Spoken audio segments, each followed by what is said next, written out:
आज के कार्यक्रम के प्रमुख अतिथि आदरणीय डॉक्टर दास महाशय,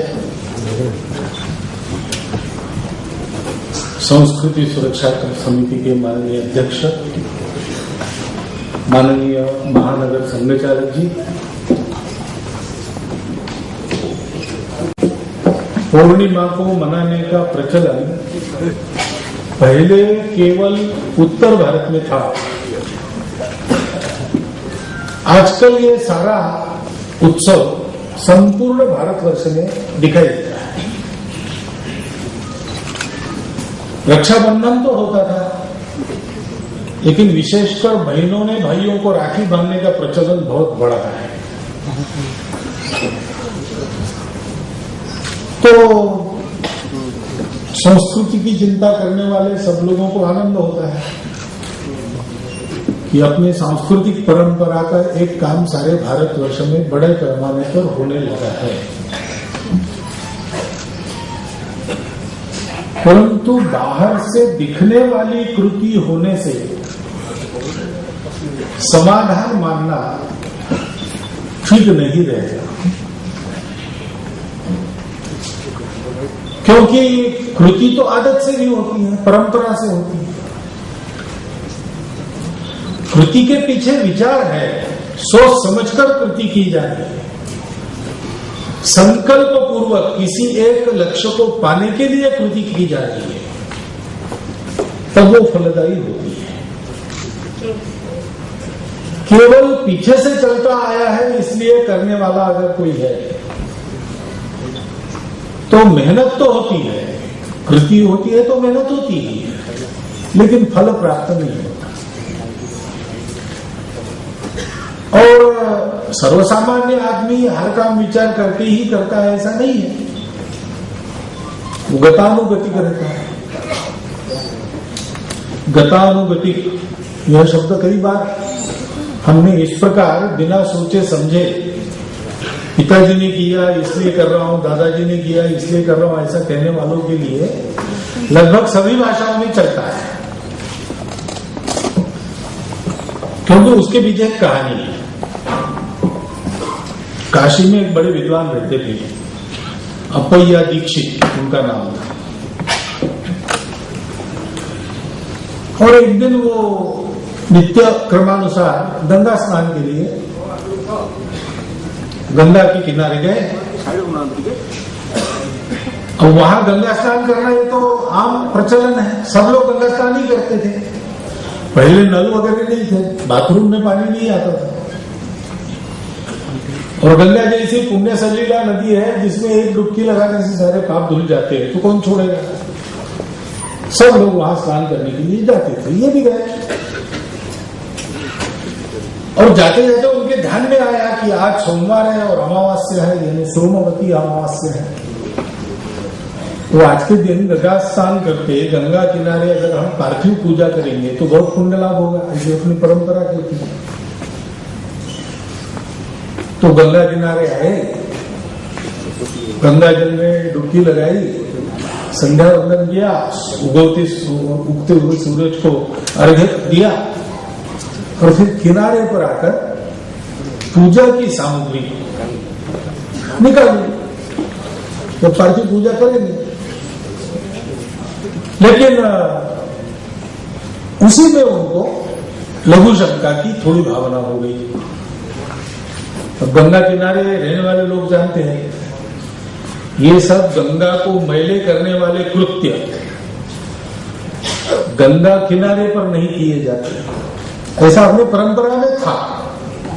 अब तो सारे कृत्य वहां होते हैं, फैक्ट्रियों का मैला, टैनरीज का पानी सब कुछ जाता है, और इसलिए गंगा शुद्ध करने की बात चल रही है।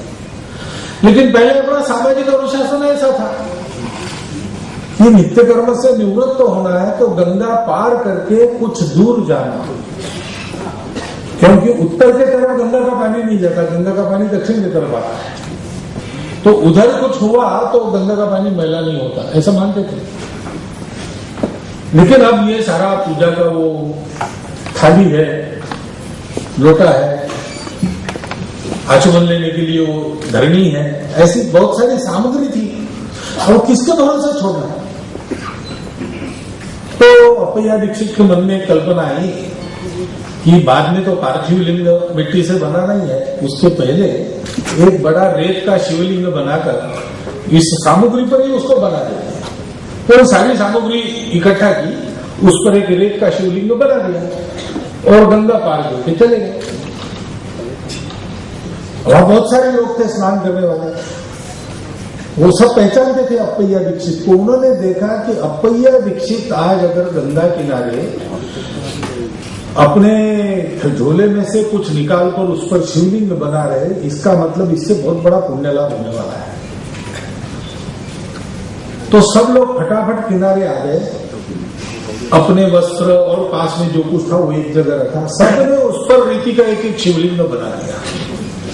और जैसे अप्पय्या दीक्षित गंगा पार गए थे, वो भी गंगा पार चले गए। अप्पय्या दीक्षित अपने निवृत्त होकर वापस आने लगे, तो लोग मिले, कहाँ आए थे? नहीं, आप इधर आ गए, तो हमने सोचा आपका अनुकरण करना चाहिए, इसलिए आ गए। अच्छा चलो वापस आ गए। देखते तो शिवलिंग का सामग्री का, क्योंकि सब लोगों ने रेत के शिवलिंग बना दिए थे, अपना कौन सा पहचान में नहीं आता।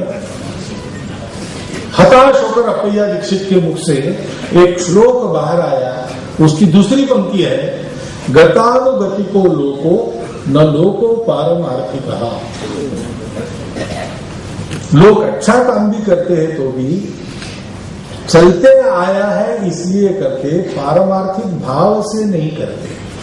और इसलिए इतने सारे कर्म पूजा भारतवर्ष लगभग प्रत्येक व्यक्ति करते रहता है जीवन में, लेकिन सबको मुक्ति नहीं मिलती, मोक्ष नहीं मिलता। और इसलिए कृति के पीछे विचार कौन सा है, भाव कौन सा है, इसका महत्व है। और इसलिए ऐसे पर्व त्योहारों पर ये स्मरण करना चाहिए कि ये मैं क्यों कर रहा हूं। रक्षाबंधन का कार्यक्रम है, अपने यहाँ पर परंपरा से चलते आए हुए आने वाले इतने पर्व है कि रोज हम उत्सव मना सकते हैं, परंतु कुछ उसमें पर्व ऐसे हैं जिनका सामाजिक महत्व है। बिल्कुल वर्ष के प्रारंभ में जो आता है वर्ष प्रतिपदा, उसका सामाजिक महत्व है। वो अपने संस्कृति के विजय का दिवस है, इसलिए हम उस दिन पताका लगा के घर करते हैं, उस दिन संकल्प करते हैं, संकल्प का दिवस।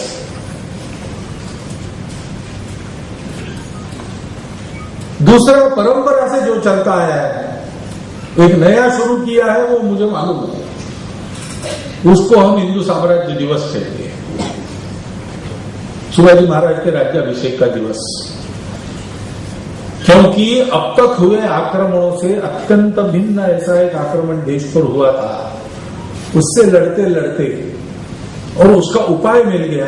अनेक लोगों ने प्रयोग किए, अनेक लोग लड़े, लेकिन पहला प्रयोग सफल हुआ शिवाजी महाराज का।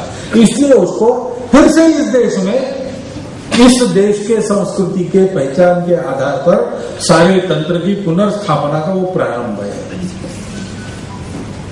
ऐसे ही एक महीना पहले गुरु पूर्णिमा सारे देश में, और ये चौथा रक्षाबंधन है, पांचवा विजयादशमी, छठवां मकर संक्रांति। इनका सामाजिक राष्ट्रीय महत्व है, सांस्कृतिक महत्व के साथ साथ। आज का अपना रक्षाबंधन है, हम राखी बांधते हैं, रक्षा सूत्र उसको कहते हैं। और अगर बहन भाई को राखी बांधती है तो बहन भी समझता है, बहन भी समझती है, भाई भी समझता है कि राखी इसलिए बांधनी जा रही कि जो मुझे राखी बांध रहा है उसकी मैं रक्षा करूं। बहन की रक्षा भाई करता है। जहां भाई बहन का ये कार्यक्रम नहीं होता था, वहां पुरोहित तो अपने यजमानों के पास जाकर रक्षा सूत्र बांधता ही था, मंत्र कहता ही था, ये न बद्धो बलि राजा दानवेंद्रो महाबला तेनम त्वाम प्रतिबद्धामि प्रक्षेमाचलमाचल। मैं तुमको बांध रहा हूं। क्यों? पुरोहित यजमान को कहता है कि ये मेरी रक्षा है, तुम मेरी रक्षा करो, मैं तुम्हारा हित करूं। ये जो परस्पर आदान प्रदान का संबंध है वो तो ध्यान में आता है, वो बताने की आवश्यकता नहीं, वो सबको पता है। परंतु ये रक्षा क्यों चाहिए और रक्षा किसकी चाहिए? व्यक्ति की चाहिए क्या? व्यक्ति को सुरक्षित कौन कर सकता है? कितना भी बचे अंत में तो मरेगा ही, प्रत्येक व्यक्ति मरेगा। सुखपूर्वक जिएगा तो भी मरेगा, दुखपूर्वक जिएगा तो भी मरेगा।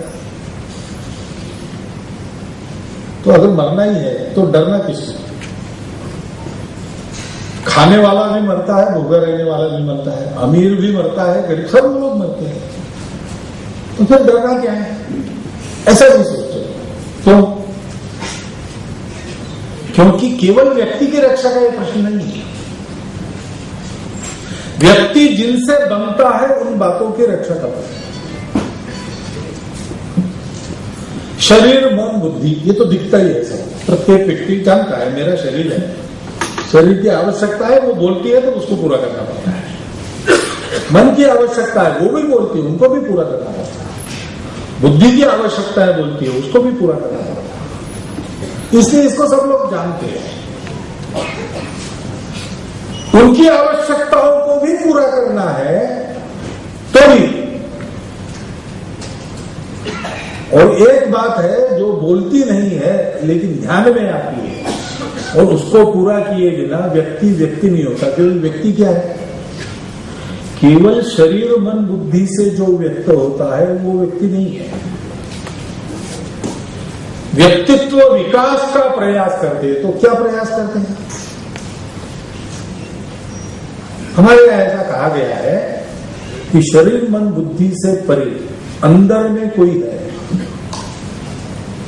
जो अपना वास्तविक स्वरूप है। वास्तविक स्वरूप के प्रकाश का शरीर, मन, बुद्धि के द्वारा व्यक्त होना, ये जो कर सकता है वो व्यक्ति है। भगवान अंदर बैठा हुआ व्यक्त होता है। भगवान सबके अंदर।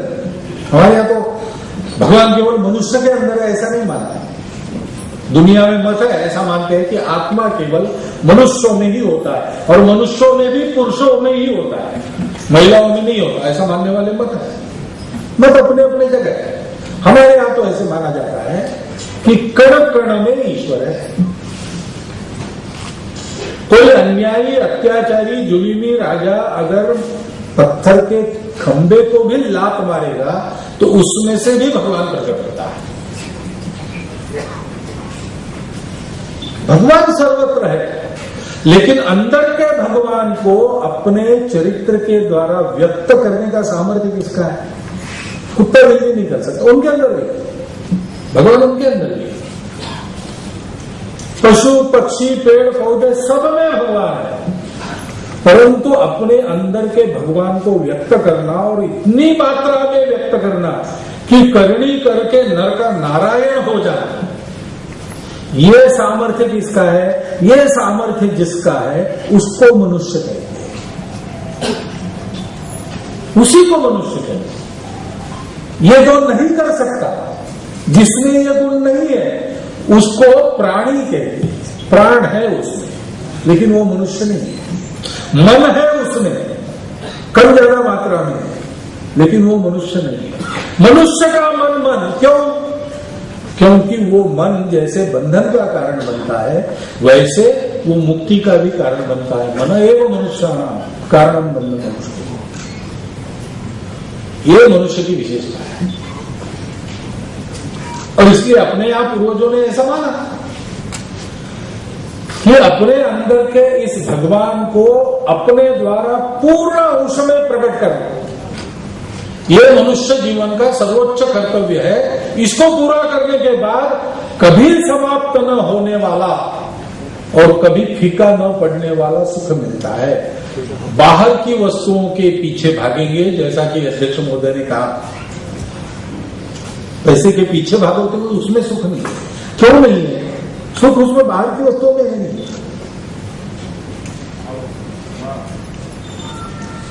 सुख अपने अंदर है और इस कारण है कि ये जो भगवान है उसको आनंद चाहिए। वो अपनी गूढ़ निद्रा से जागा, उसने सोचा अरे मैं अकेला हूं, मुझे अनेक होना है। ऐसा सोचने के कारण सारी वस्तुएं बनी, सारे जीव बने, सारे प्राणी बने। तो उसमें आनंद कहां से आ गया? उसी का आनंद, उसको जो आनंद चाहिए अपनी मनोरंजन के लिए उसने जो उत्पन्न किया है उसका उद्गम वही है। उसको पालो तो सब कुछ मिलेगा, और वो बाहर नहीं होता, वो अपने अंदर है। रसगुल्ला खाओ, 5 खाओगे, 10 खाओगे, कितना खाओगे, आनंद हो रहा। रसगुल्ले में सुख है, ऐसा हम मानते हैं। 100 खाएंगे, 200 खाएंगे, कितने खाएंगे? इससे ज्यादा। फिर ना कहेंगे तो लोग आग्रह करेंगे और 100 खाएंगे। 300 के बाद रसगुल्ला सामने लाया तो उल्टी हो जाएगी, क्योंकि सुख उस रसगुल्ले में नहीं है। अर्थशास्त्र भी कहता है law of diminishing marginal utility. ये यूटिलिटी डिमिनिश कैसे होती है? क्योंकि यूटिलिटी की कल्पना हमने की है, वो रसगुल्ले की नहीं है। और इसलिए उसको पाना है, लेकिन कैसे? उसका प्रकाश पूर्ण फैलाना है। कोई लालटेन है, उसके अंदर प्रकाश है, उसको पूर्ण मात्रा में बाहर फैलाना है। तो क्या करना पड़ेगा? जो लालटेन का कांच है वो बिल्कुल साफ सुथरा होना चाहिए, वो रंगीन नहीं होना चाहिए। लाल रंग का कांच है तो अंदर की ज्योति लाल दिखेगी, हरे रंग का है तो हरी दिखेगी। उसका अपना रंग नहीं होना चाहिए, उस पर मैल नहीं होना चाहिए। मैल हो जाएगा ज्योति धीमी पड़ जाएगी।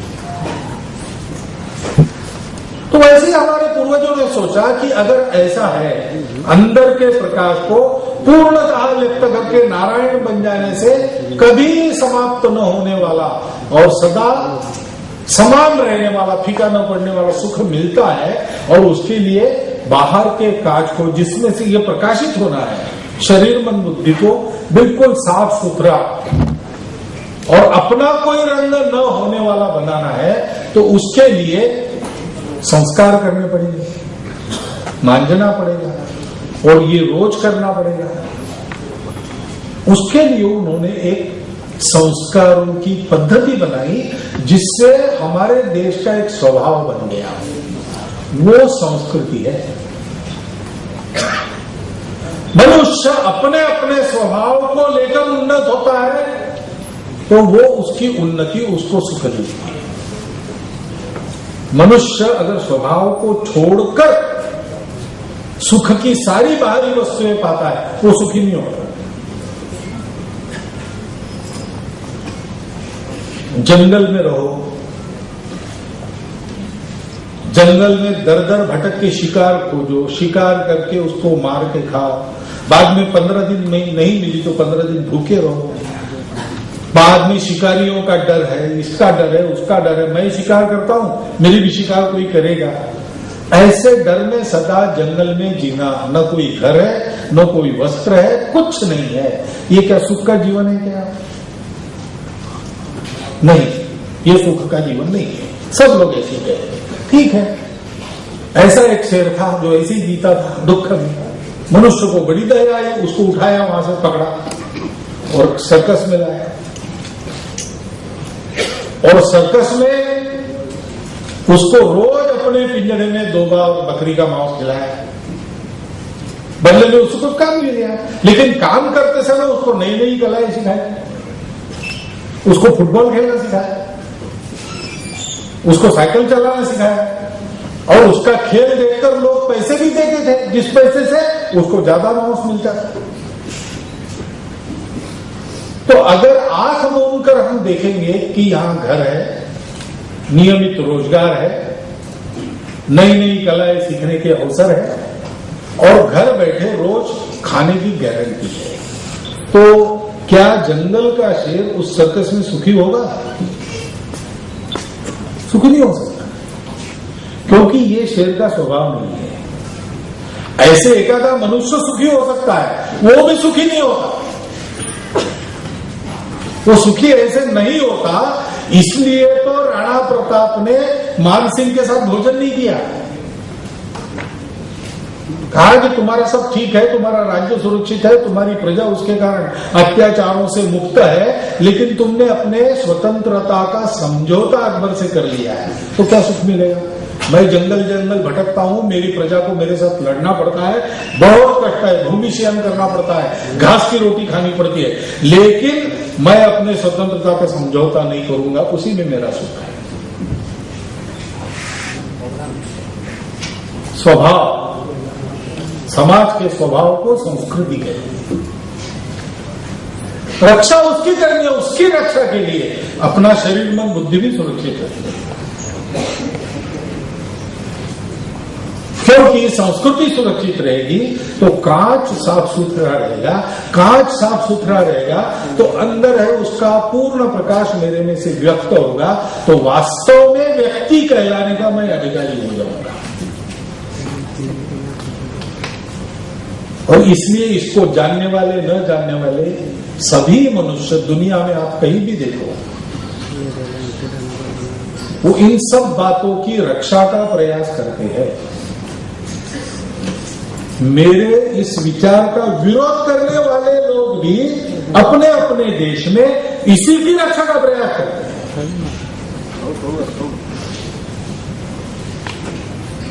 हैं। जगतीकरण, ग्लोबलाइजेशन की हवा चल रही है, ऐसा क्या चल रही है?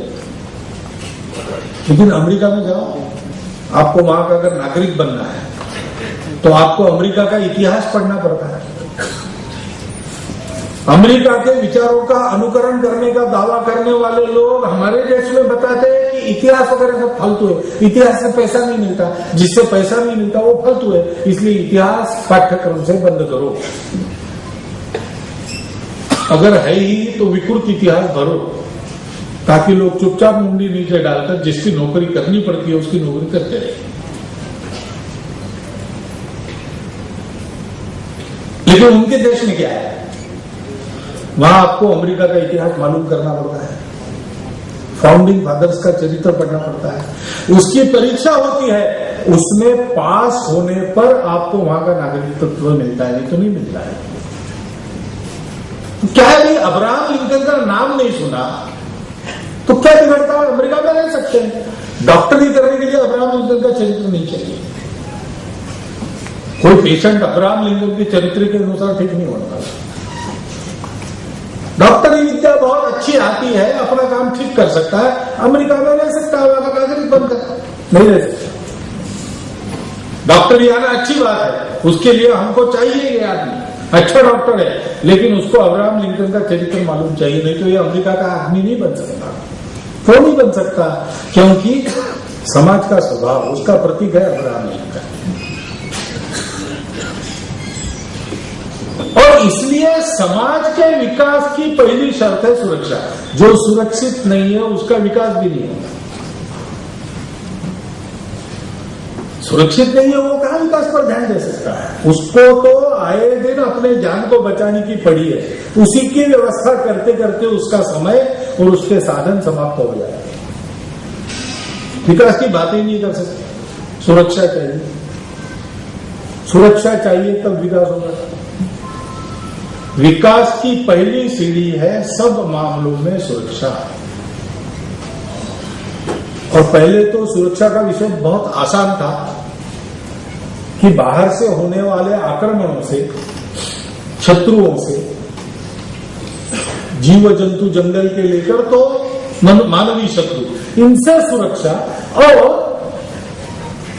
बीमारियां, रोग, पर्यावरण की उथल पुथल, उसमें से सुरक्षा। बस सुरक्षा का विषय समाप्त।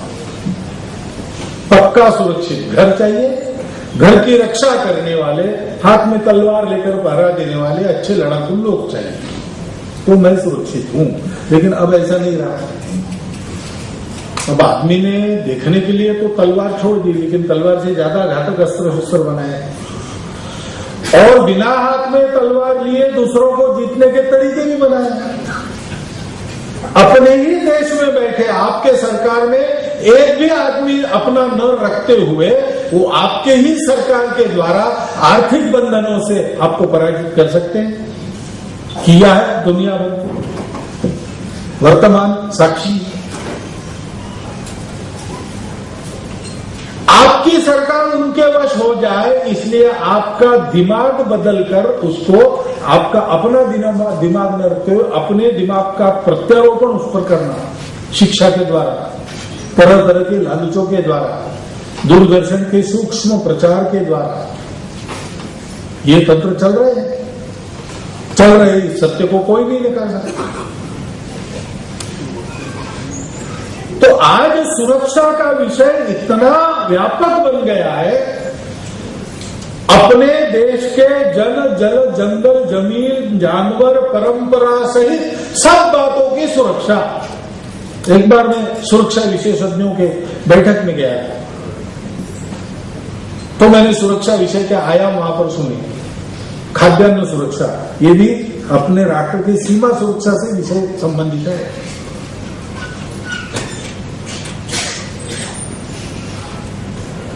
जल सुरक्षा, खाद्यान्न सुरक्षा, अपने यहाँ के पर्यावरण की सुरक्षा, अपनी आर्थिक सुरक्षा, अपने व्यापारियों की सुरक्षा, इनमें से किसी भी एक दरवाजे में छेद होने के बाद शत्रु उसमें से अंदर घुस सकता है।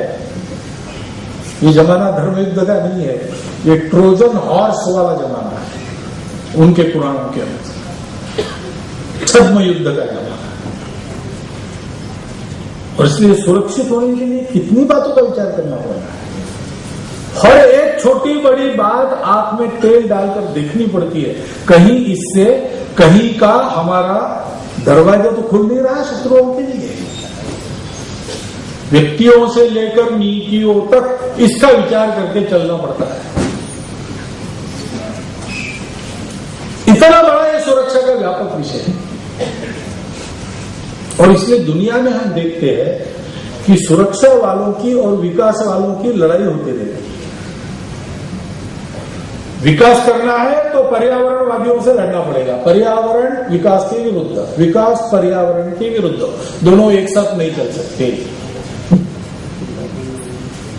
पैसा चाहिए तो नीति छोड़नी पड़ेगी, नीति चाहिए तो दरिद्री रहना पड़ेगा, क्योंकि समृद्धि और संस्कार संस्कृति एक दूसरे की विरोधी है। ऐसा मानकर दुनिया चल रही है, हमारे यहाँ ऐसा नहीं है।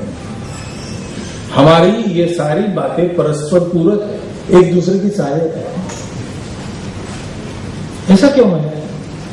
क्योंकि हमने ये जाना कि विकास यानी स्वैराचार नहीं है, विकास यानी बंधन है। इसलिए हम रक्षा बंधन कहते हैं। अरे तुम बांध रहे हो मुझे, तो विकास की कैसे अपेक्षा करते हो, सुरक्षा की कैसे अपेक्षा करते हो? सुरक्षा यानी बंधनों से मुक्त होना। नहीं, बंधन ऐसे नहीं होता। मनुष्य अपने जन्म से ही बंधा है, वो बंध ही है, वो मुक्त है नहीं। मुक्त उसको होना है, लेकिन मुक्त होने के लिए उसको छोटे बंधनों को काटकर बड़े बंधनों में आना पड़ता है। और सबसे बड़ा जो बंधन है वो मुक्ति का बंधन है। वो भी बंधावस्था है एक तरह से, लेकिन वहां जो वस्तु है वो एक ही वस्तु है, दूसरी है ही नहीं, इसलिए वो बंधन नहीं रहेगा, इसलिए वो मुक्ति का बंधन है। लेकिन वहां तक पहुंचने के लिए हम स्वतंत्र होते चले जाते, कहने के लिए तो हम स्वतंत्र ही होते हैं, लेकिन स्वतंत्र नहीं होते, ज्यादा से ज्यादा बंधनों में फंसते। घर में छोटा बच्चा पैदा होता है, छोटा बच्चा, बिल्कुल छोटा बच्चा, बात नहीं कर सकता, केवल रो सकता है बस। सब बातों के लिए, भूख लगी तो रोएगा, डर लगा तो रोएगा, केवल मां पास में है तो हंसेगा। ऐसा इतनी बुद्धि वाला बच्चा है तो उसका कर्तव्य है, उसका कर्तव्य कुछ नहीं, अपने आप को ठीक रखना, वो भी दूसरे करते हैं। उसका कर्तव्य केवल होना रहना इतना ही है, वो रहता है बस। उसकी सारी चिंता बाकी लोग करते हैं, भूख लगी खाना खिलाना, दूध पिलाना, ये सब बाकी लोग करते। रहना और रोना इतना वो करता है, उस पर कोई बंधन नहीं रहता। लेकिन वो अगर 17-18 साल का नौजवान हो जाए और वो कहे कि मैं तो बचपन में बहुत स्वतंत्र था, कपड़े नहीं पहनता था, तो अब मैं बड़ा हो गया हूं, अब मैं कपड़े क्यों पहनूं, नहीं चलेगा। आपको अगर बड़ा कहलाना है, आप बड़े हो गए हो, तो आपको फिर कुछ बंधन शुरू, फिर वो जहां तहां रोएगा, ये नहीं चलेगा।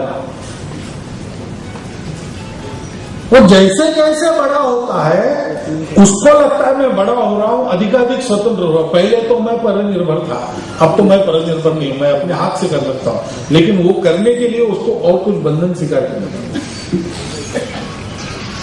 फिर वो सोचता है कि माता पिता के बंधन में क्या रहे, खुद कमाई करेंगे और अपना जीवन खड़ा करेंगे, ठीक है करो, लेकिन खुद कमाई कर स्वतंत्र होने के बाद अपने परिवारजनों को पालने का बंधन वो अगर नहीं स्वीकार करता तो दुनिया में कहीं उसको अच्छा नहीं मानेंगे,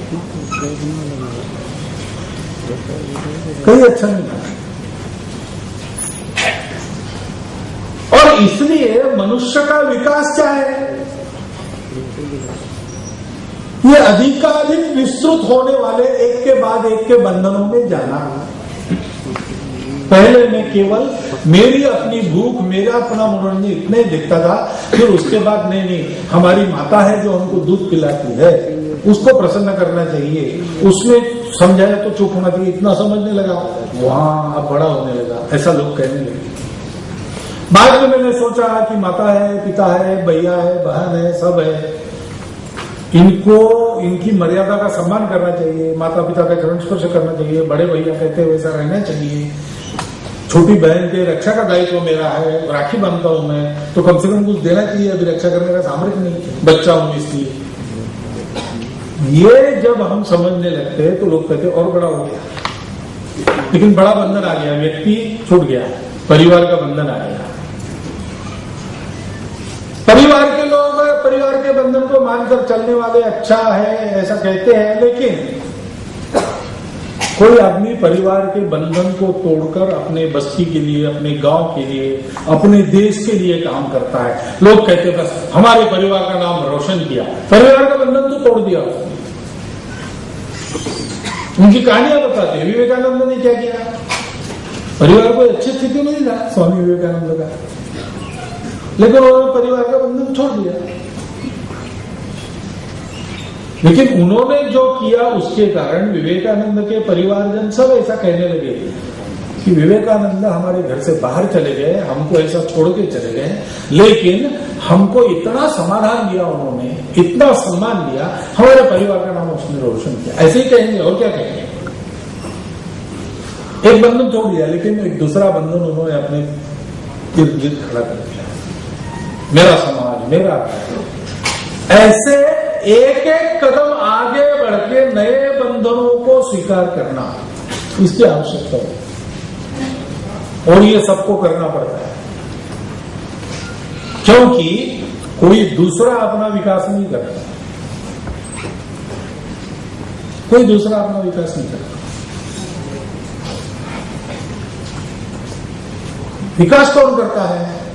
धर्म से चलने वालों का धर्म विकास करता है। पहले ऐसा एक श्लोक महाभारत में, राज्ञः धर्मणि धर्मिष्ठा पापे पाप समे समा लोकस तदनुवर्तन्ते। राजा का वर्णन है, राजा अगर धर्मिष्ठ है, धर्मणीय है, तो प्रजा धर्मिष्ठा होगी। राजा अगर पाप करने वाला है तो प्रजा भी पाप की ओर प्रवृत्त होगी। राजा अगर समदृष्टि वाला है तो प्रजा भी समदृष्टि वाली होती है, क्योंकि प्रजा उसका अनुकरण करती है। जैसा राजा वैसी प्रजा। लेकिन जैसा राजा वैसी प्रजा, ये भी कैसे होता था? और आज तो राजा को बनाने वाली प्रजा ही है, दूसरा कोई नहीं। हमारे राजा कौन होंगे हम तय करते हैं 5 साल के बाद, तो हमारे राजा हमारे जैसे ही होते हैं। यथा प्रजा तथा राजा, ऐसा होता है। People get the government they deserve,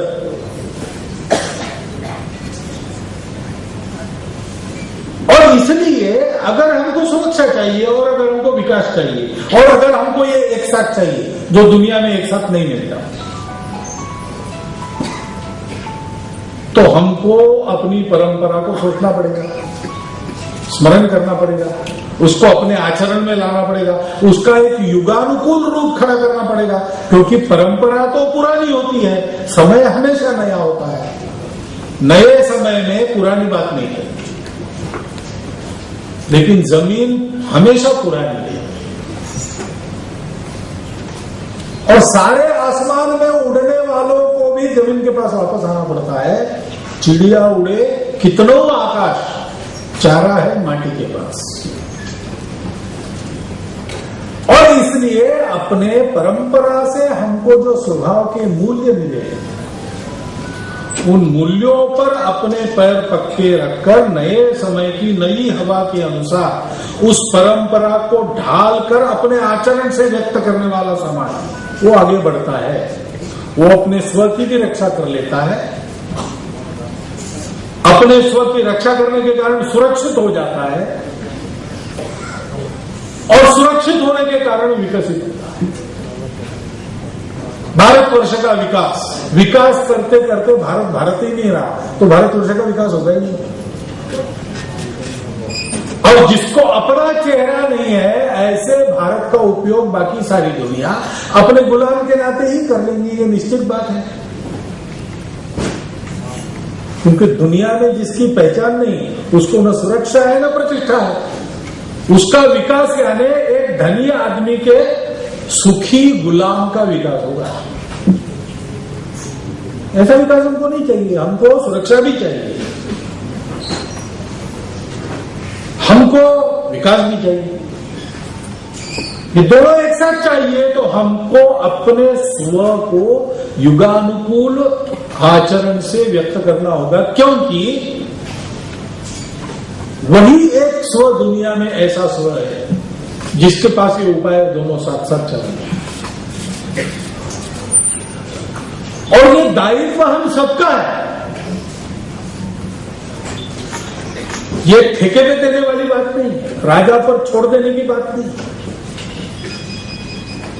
राजा पर छोड़ देने की बात नहीं। क्योंकि प्रजातंत्र का क्या मामला है, प्रजा मालिक है, वो जागरूक रहेगी तो राजा ठीक चलेगा, राज्य ठीक चलेगा, सब ठीक चलेगा। लोग कहते हैं कि लोगों ने अपनी इच्छा से अभी एक बहुत बड़ा परिवर्तन देश में लाया है, लेकिन किसने लाया है? लोगों ने लाया अपनी इच्छा से। लोग नहीं चाहते तो वही लोग, वही पार्टियां आगे नहीं आ सकती। लोग उसका श्रेय किसी किसी को देते हैं, व्यक्ति को देते हैं, दल को देते हैं, संगठनों को देते हैं, लेकिन वास्तविक श्रेय के अधिकारी कौन है? अपने समाज के सब सामान्य लोग। उनके मन में था, उन्होंने किया। वो सब संगठन पहले भी थे, वो सब व्यक्ति भी पहले थे, वो दल भी पहले थे, अब तक नहीं हुआ। अब क्यों हुआ? अब लोगों के मन में आया, इसलिए हुआ। और इसलिए लोग जो है, प्रजा है, सामान्य आदमी है, हम सब लोग हैं। हम कितने जागरूक हैं इस पर निर्भर करता है। और हमको यह समझना पड़ेगा कि ये दायित्व अगर हमारा है तो उस विकास के लिए, सुरक्षा और विकास को एक साथ पाने के लिए हमको बंधन में रहना पड़ेगा, बंधन में रहना पड़ेगा। भुवनेश्वर का ट्रैफिक अगर ठीक चलना है तो सबको राहदारी के नियमों का बंधन पालन करना पड़ेगा। जिसका वाहन बड़ा है और गतिमान है वो कहेगा कि मुझे पहले रास्ता, वो नहीं चलेगा। जैसा नियम है वैसा चलो। वैसा जब नहीं होता तब जाम हो जाता है। उसका भी अनुभव हम करते हैं। मैं नागपुर में रहता हूं, तो नागपुर में एक चौराहा है, वहां न बत्ती है न पुलिस कभी रहता है। अब जहां बत्ती है पुलिस है, वहां तो धाक से कुछ तो ठीक रहता है, लेकिन वहां क्या होता है कि सब लोग और सब वाहन एक साथ जाने की इच्छा रखते हैं और चारों ओर से सब लोग जाने के लिए बढ़ते हैं। इसलिए कोई कभी कहीं भी नहीं जाता, वहीं जाना, वही कर रहा है। सब प्रयास कर रहे हैं अपनी दिशा में आगे बढ़ने का, लेकिन कोई बढ़ नहीं पाता। क्योंकि अपने बढ़ने से ही वो जाम को और पक्का करेंगे। हमेशा उस चौराहे से गुजरना है तो 10 मिनट ज्यादा लेके चलना पड़ेगा। अभी तो 10 ही नहीं मिले, पता नहीं हावड़ा ब्रिज जैसा कभी हो जाएगा। पहले था हावड़ा ब्रिज, आजकल नहीं होता, ऐसा सुना। क्योंकि पहले वहां 1-1 घंटा 2-2 घंटा लग जाता कलकत्ता। ये क्यों होता है? थोड़ा कभी रास्ते के एक तरफ खड़े होके आप लोगों को देखो, आपको पता चल जाएगा। और उस समय अपना भी याद करो, अपना भी कभी कभी ऐसा हो सकता है, होता भी होगा। सबको जल्दी है, सबको जाना हो, मैं पहले जाऊं, ये सबकी इच्छा है। मैं जो रास्ता चुनूंगा उसी पर जाऊंगा, मुझे बाजू होने को कोई ना कहे तो भी मैं होऊंगा नहीं, ऐसा सब करेंगे तो कैसे चलेगा? ठीक नहीं है। जीवन में सब बातें ऐसी है, सबको मिले अगर ऐसा है तो सबको बंधन में रहना। केवल मैं अकेला रहता दुनिया में, आदम और हवा का जमाना रहता, 2 ही लोग है तो सारी दुनिया खुली पड़ी है, तो कोई चिंता नहीं, तब धर्म वगैरह की कोई आवश्यकता नहीं, ये खाई नहीं कोई और। अब ऐसा नहीं, हम सब लोग हैं और सबको सुखी होना है, और सबको सुखी हुए बिना हम सुखी नहीं हो सकते, ये भी पक्की बात है। सब सुखी नहीं होंगे तो हम सुखी होंगे क्या? नहीं। कुछ लोग अमीर हो जाएंगे और कुछ लोग गरीब रहेंगे, तो कभी ना कभी गरीबी की जो आग है वो मन में द्वेष पैदा करेगी, चिढ़ पैदा करेगी, उसका एक विस्फोट होगा। विस्फोट सबको झेलना पड़ेगा। सारी दुनिया सुखी हो, यही सुखी होने का एकमात्र रास्ता है। लेकिन सारी दुनिया सुखी हो ऐसा अगर होना है तो आपको अपनी सब बातों पर बंधन लाना पड़ता है, अपनी आवश्यकताओं पर भी बंधन लाना पड़ता है, अपने अहंकार, दूसरों की स्वतंत्रता की रक्षा करने के लिए अपनी स्वतंत्रता का आपको संकोच करना पड़ता है।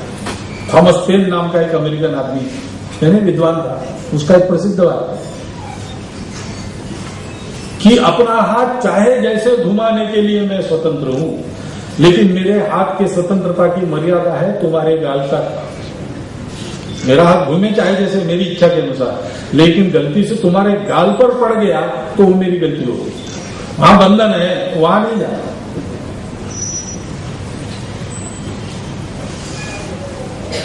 ये स्वयं समझना,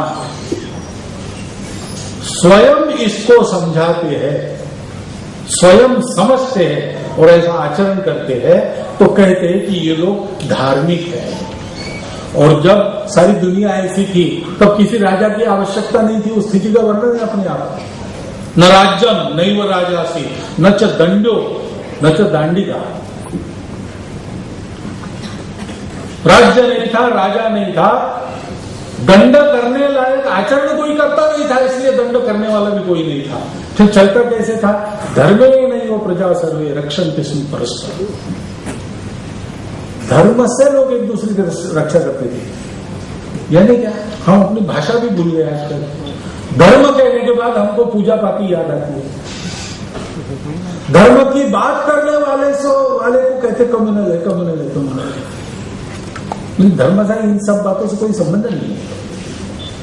धर्म वह है जो सबकी धारणा करता है, धर्म वह है जो सबको जोड़ता है, धर्म वह है जो सबको तमस से ज्योति की ओर अग्रसर करता है, मृत्यु से अमृत की ओर अग्रसर करता है,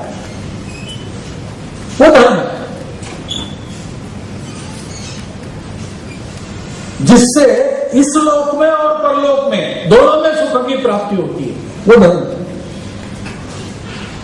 रक्षाबंधन ये धर्म का बंधन है। रक्षाबंधन क्यों करना? स्वयं को याद दिलाना कि हम बंधे हैं, कदम कदम आगे बढ़ना है। मैं अपनी चिंता करता हूं और आदमी करता है। सौभाग्य से अपने देश में अभी भी परिवार का बंधन है, परिवार की चिंता सब लोग करते हैं। कितने भी दूर दूर गए हो, कुछ एक एक प्रदेश में ऐसे पर्व त्योहार रहते हैं जहां सब लोग इकट्ठा आते हैं, एक घर में इकट्ठा आते हैं, मिलकर त्योहार मनाए। क्यों? हमारा परिवार है। परिवार का बंधन भी है। अगला कदम कौन सा है? अगला कदम है राष्ट्र। हमारा राष्ट्र है जो राष्ट्र सारी दुनिया को विकास और सुरक्षा दोनों एक साथ दे सकता है। मनुष्य की स्वतंत्रता और कर्तव्य का बंधन दोनों का मेल बना सकता है। शरीर मन बुद्धि को एक साथ सुखी करके आत्मा की ओर चला सकता है। मनुष्यों के समाज नामक समूह और सारी सृष्टि का विकास एक साथ करते हुए सारी सृष्टि को परमेश्वर की ओर बढ़ा सकता है। वो धर्म हमारे पास है, वो संतुलन हमारे पास है, वो कला विद्या हमारे पास है। उसको सारी दुनिया को समय समय पर देना, ये हमारे राष्ट्र के दुनिया में अस्तित्व का प्रयोजन है। एक देश प्रसूतस्य सकाशात जन्मना स्वम स्वम चरित्रम शिक्षेरन पृथ्व्याम सर्वमानवा। इसके लिए हमारा राष्ट्र है। हमारा राष्ट्र दुनिया पर एक बाजार का डंडा चलाने के लिए नहीं है। हमारा राष्ट्र दुनिया में अपने साम्राज्य की भूमि का विस्तार करते हुए लोगों की संस्कृति बदलकर सबको अपने रंग में रंगने के लिए नहीं है। हमारा राष्ट्र सबको इस प्रकार सुखी जीवन जीने की कला दिखाने वाला राष्ट्र है, अपने जीवन से दिखाने वाला राष्ट्र। इसलिए हम सब के लोग कहते हैं हमारा हिंदू राष्ट्र है। हमारे हिंदू का मतलब ये है। इस राष्ट्र की रक्षा कैसे होगी? ये राष्ट्र जब सुरक्षित परम वैभव संपन्न होगा तब हमारी रक्षा होगी। और इसलिए इस राष्ट्र को परम वैभव संपन्न सुखी बनाने के लिए, सुरक्षित बनाने के लिए हमको प्रयास करना पड़ेगा। और इसलिए केवल अपने भाई के पास, अपने बहन के पास मत जाओ, केवल अपने यजमानों के या पुरोहितों के पास मत जाओ। सब आओ, घर के बाहर आओ, मैदान पर आओ, एक दूसरे को राखी बांधो। ये कार्यक्रम हम सब के लोग करते ही है, रक्षाबंधन का उत्सव करते ही है। संस्कृति सुरक्षा जिनको करनी है उन सबको सारे समाज में ये प्रबोधन करना पड़ेगा और संस्कृति सुरक्षा होनी चाहिए, ऐसा जिन जिन लोगों को लगता है उनको ये समझना पड़ेगा और अपने से प्रारंभ करना पड़ेगा। उसका स्मरण है ये। अपने घर में भी आप रक्षाबंधन करते समय ध्यान रखना कि मेरे अपने जीवन का प्रयोजन क्या है, मेरे परिवार का प्रयोजन क्या है। मेरा अपना जीवन और मेरा परिवार, उसका जीवन सुखी समृद्ध और सुरक्षित कब होगा? जब इस राष्ट्र का जीवन सुखी समृद्ध सुरक्षित होगा।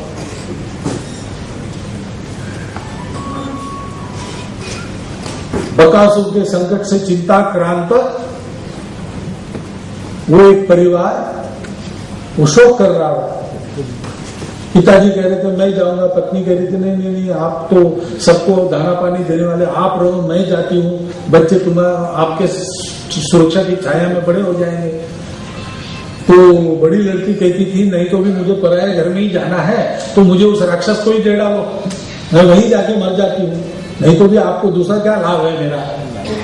और बच्चा छोटा था लेकिन वो कहता था ऐसे कैसे मेरे होते हुए आपको कौन हाथ लगा सकता, मुझे एक डंडा दे तो मैं जाके उस राक्षस को मार दूंगा। ऐसा संवाद चल रहा है। कुंती ने सुना, उनके घर में रहती थी, लाक्षागृह से बाहर आने के बाद अज्ञातवास में अपने पुत्रों के साथ उसने कहा हम आपके अतिथि है और आपने हमको आश्रय दिया है, भले 3 दिन के लिए दिया हो, लेकिन मूल्य तो कुछ नहीं है उसका और मूल्य हो भी नहीं सकता। तो आपके उपकारों का बदला चुकाने के लिए क्या संकट की चर्चा आप कर रहे हैं हमको बताओ, उसका कुछ उपाय अगर मेरे साथ है तो मैं करती। उस सारी कहानी उसको पता चलने के बाद उसने कहा कि ऐसा करो आप में से कोई मत जाओ, मैं मेरे एक पुत्र को भेज। और बहुत मना के उनको तैयार किया और घर में आके पांडवों को क्या कहती है, 5 पांडवों को बिठा कर कहती है कि जिस बात के लिए तुम्हारा लालन पोषण करके तुमको बड़ा किया था, ऐसा एक कर्तव्य आया है और इसलिए मैं चाहती हूं कि भीम जाए। पांडवों को बड़ा किया। क्यों किया? केवल अपना राज्य पाने के लिए बड़ा नहीं किया था। समाज पर ऐसे संकट आते हैं तो राक्षस के मुंह पर कौन जाएगा? तो एक परिवार ऐसा था कि जो कहता था मेरा अपना पुत्र जाएगा,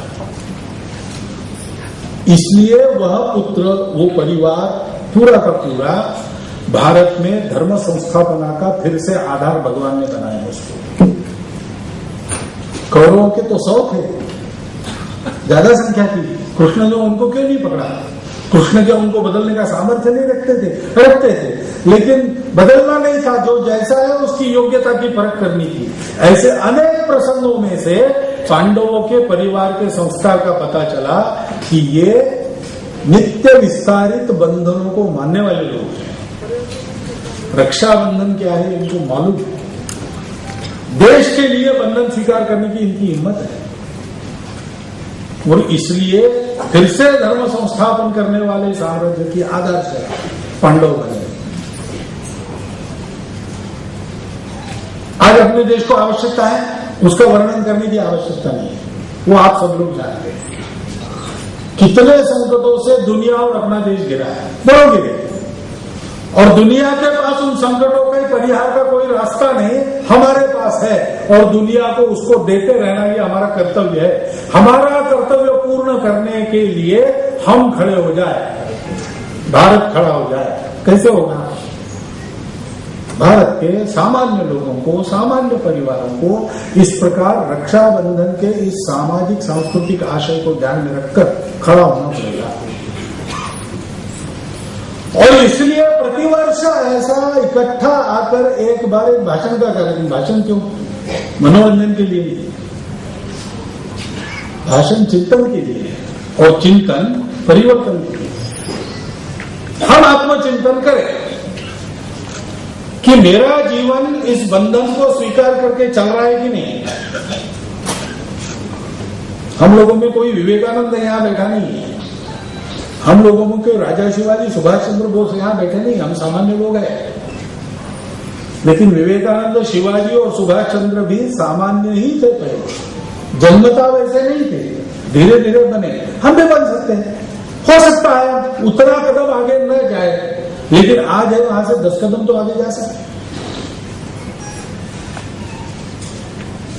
महाप्रभु विवेकानंद कैसे बनना? और विवेकानंद बने कैसे? एकदम विवेकानंद बने क्या? वो ऐसे नहीं बने। जैसे एकदम बन जाते उनको हम अवतार कहते हैं, उनकी पूजा करते हैं, उनकी जयंती पुण्यतिथि मनाते हैं, उनके जैसा बनने का प्रयास नहीं करते। ये लोग अवतार नहीं है इस अर्थ में, होंगे भी पता नहीं, लेकिन इस अर्थ में वो अवतार नहीं है। वो तो हमारे लिए उदाहरण थे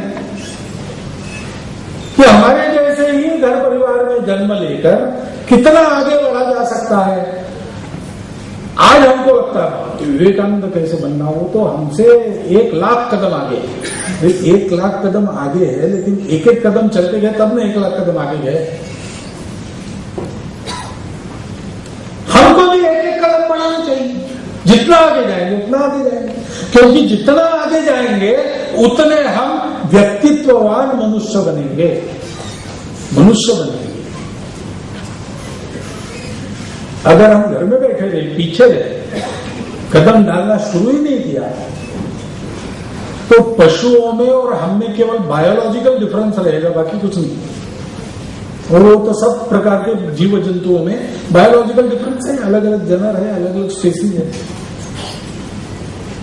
हम केवल इतना ही अंतर रखते हैं क्या? नहीं, हम मनुष्य है, हम व्यक्तित्ववान लोग हैं। तो हमको रक्षा के लिए बंधन को स्वीकार करना पड़ेगा। रक्षा के लिए बंधन स्वीकार करने वाले समाज की सुरक्षा भी होती है, विकास भी होता है, प्रतिष्ठा भी होती है। और केवल इतना नहीं, ऐसा होकर वह समाज अन्य समाजों के लिए पथ प्रदर्शक समाज बनता है। पथ प्रदर्शक समाज बनने के लिए पथ के पांथिक साथियों को अपने साथ आगे ले जाने वाला व्यक्ति और परिवार, हमको और हमारे परिवार को बनना है। इतना आपने समझ लिया और इसको समझकर आज के रक्षाबंधन को मनाया, वो अपने देश के और दुनिया के संकट मोचन और भाग्य परिवर्तन के दिन बहुत दूर नहीं है। इतना ही निवेदन आपके सामने आज के दिन रखना चाहता हूं।